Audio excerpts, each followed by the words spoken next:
It's a wonderful thing about pharmacy. We're able to impact patients in so many different ways. Practicing in the community setting, I've been able to interact with a lot of patients who are discharged from hospitals.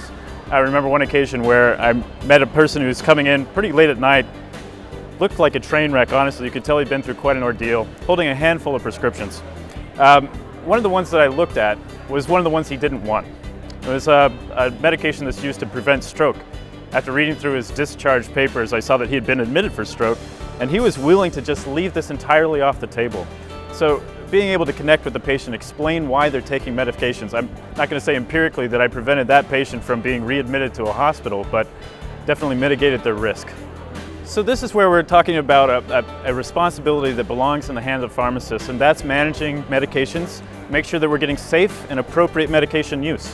So maybe there's an associated spend with getting pharmacists to have a provider status where they can be reimbursed for the cognitive services they provide that encourage these sort of good medication behaviors, but the downstream costs that you mitigate of advance in disease states, hospital readmissions, emergency room visits, it's really a sweet spot for us to make a difference in overall care and lowering costs for the whole entire health system in general.